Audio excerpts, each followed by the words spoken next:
The morning Veronica Caldwell's perfectly manicured hand reached for my gate. I swear, I almost laughed. You ever watch someone walk into their own disaster in slow motion? That was Veronica, right then. She'd spent all that money on her suit, her hair done up like she was about to argue in front of the Supreme Court, not realizing she was about to make the single biggest mistake of her life, picking a fight with someone who's been trained to spot trouble before it even knocks. 10 years as an Army Ranger will do that to you, you know what I mean?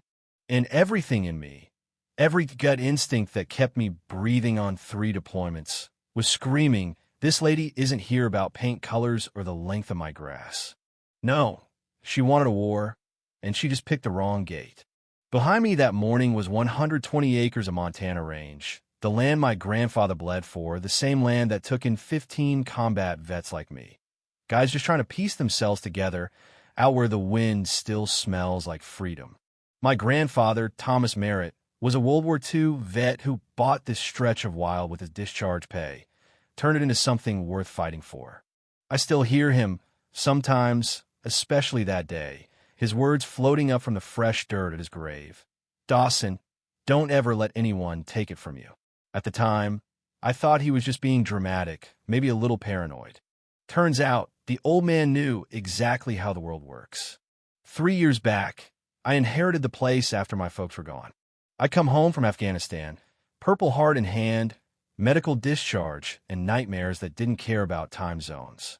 The VA tried, but nothing made sense like this ranch. Working the land with my own 2 hands, I found something you can't get from any therapist: purpose. Started with just me and a couple horses, trying to outrun my own ghosts. Then Marcus showed up. He was a Marine, 3 tours, jumpy as a jackrabbit in thunder. Couldn't hold a job. Loud noises sent him ducking for cover. But after 6 months here, working with the horses, he started to settle, found a little peace. Word spread like it does. Before I knew it, 15 guys were coming 3 times a week, and somehow, this scrappy program was saving lives. Not officially, not licensed, not making me a dime, but worth more than any paycheck. The land itself demanded respect, too. I'd run a full survey 2 years back, hired pros to mark every boundary with steel posts and fresh paint, made sure the deed and the survey matched. I kept 70 years of documentation in a fireproof safe and digital backups. The Army way: always have a plan B. Always know your terrain. Always document everything, even when you think it's overkill. I didn't realize those habits would end up saving everything.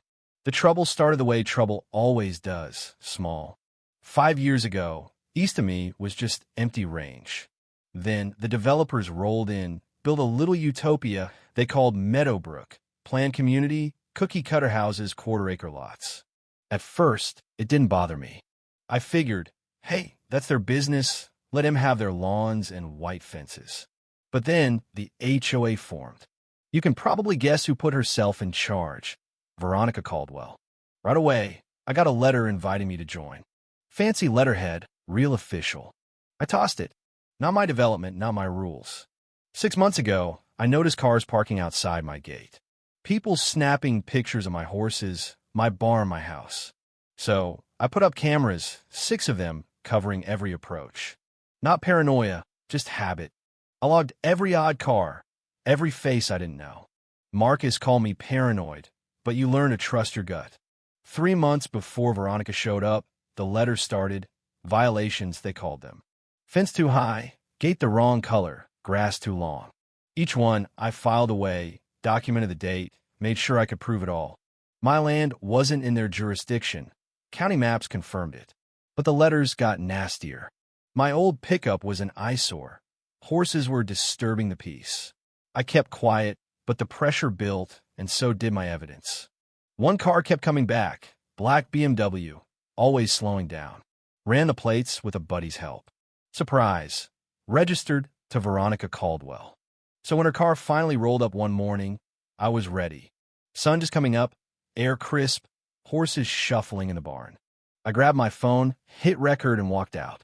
Veronica steps out, heels clicking on gravel like she owns the place, 2 people trailing her. A nervous guy in khakis, a lady clutching a tablet like it's a riot shield. She smiles that lawyer smile. Mr. Merritt, I presume, introduces herself and her board. Says we need to discuss your ongoing violations. I let her talk. Ma'am, I say, I'm not in your HOA. This land's been mine since '52.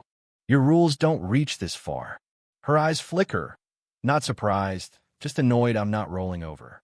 She tries the legal angle. Shows me maps. Says the boundary is ambiguous. I don't even look. I've had it surveyed twice, I tell her. Now she's getting sharper, shifting gears. Let's be reasonable, Mr. Merritt. We're willing to help you bring things up to code if you'll just pay the back dues. She slides a paper across. $8,500. We can arrange a payment plan. I glance at her crew. The guy's staring at his shoes. The lady's hiding behind her tablet. I say, I'm not paying you $1. I run therapy here for combat vets. 15 men depend on this land. I'm not letting you or anyone else mess that up. Veronica's voice goes cold. You're making a serious mistake. We have the authority to enforce compliance. If you refuse, we'll take appropriate action.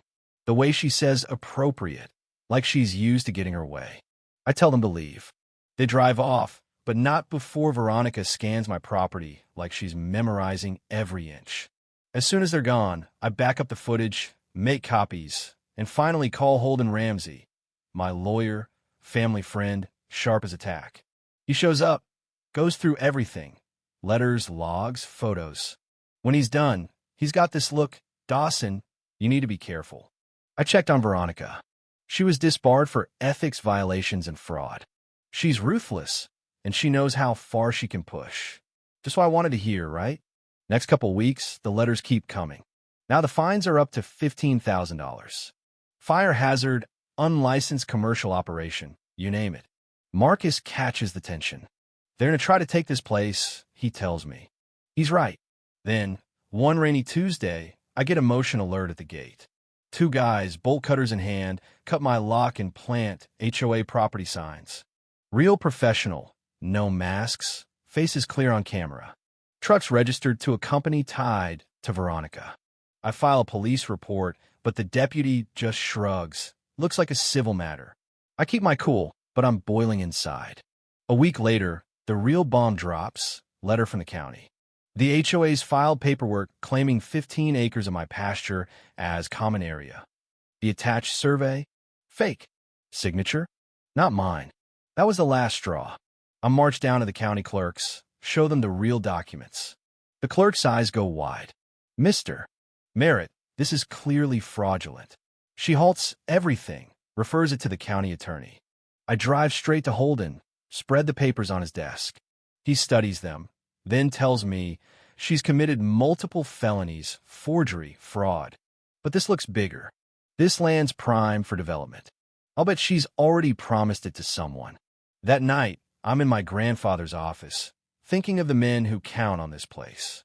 This wasn't about grass or fence color. It was about greed, plain and simple.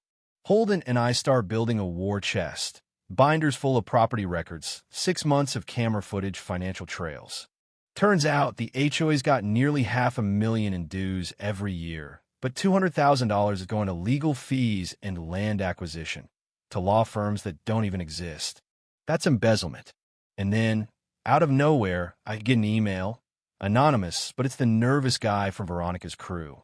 He's the treasurer, and he's seen enough. Slides me a USB drive, emails, secret minutes, spreadsheets. She's planning to sue you for $50,000, he says. But I can't be part of this anymore. On that drive, evidence of everything. Veronica's deals with a developer, her cut of $240,000, fake invoices, emails plotting to wear me down, and if that didn't work, to forge documents. This wasn't just personal. This was organized crime. So we plan our counterattack. Holden calls it a 3-pronged assault. Public exposure at the annual meeting, a police report with everything, and a civil lawsuit to bankrupt her.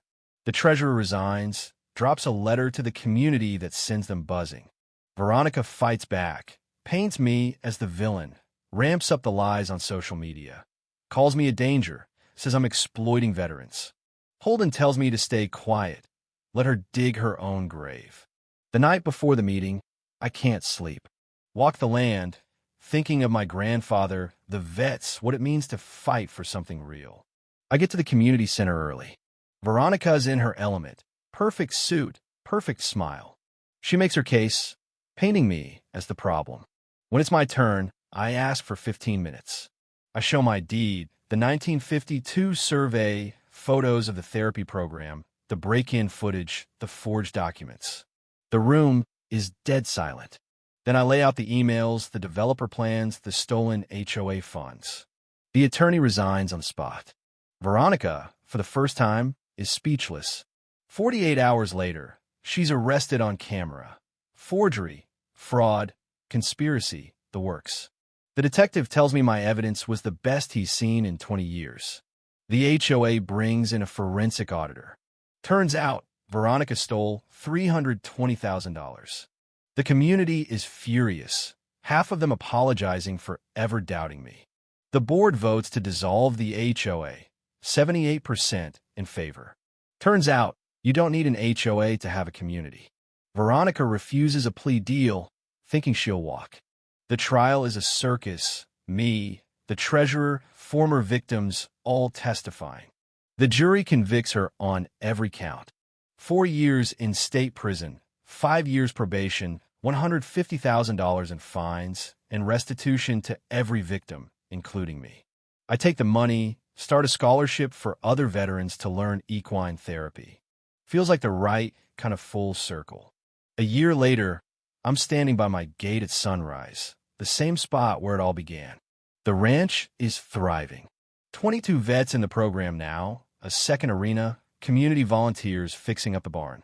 Property values are up. The area is better off without the HOA. Marcus, the Marine who could barely speak when he arrived, is now my partner in the program. The state passes a new law, Morrison-Johnson HOA reform, with my testimony and the evidence from our case. Maybe it'll save somebody else from going through hell. Sometimes I visit my grandfather's grave, sit on the bench I built, and just watch the land. He told me to fight for what matters, and I did. This is what winning really looks like. Not just a courtroom victory or some crook behind bars, but the sound of laughter from the arena, the smell of pine in the morning, the knowledge that you've protected something worth saving. So let me ask you, after all that, where do you stand? Is justice about the law, or about doing what's right when it counts? Drop your thoughts below, share your own stories, and if you've ever tangled with an HOA, I want to hear about it. Smash that like button, subscribe, and stick around, because out here, every acre has a story, and some of them aren't over yet.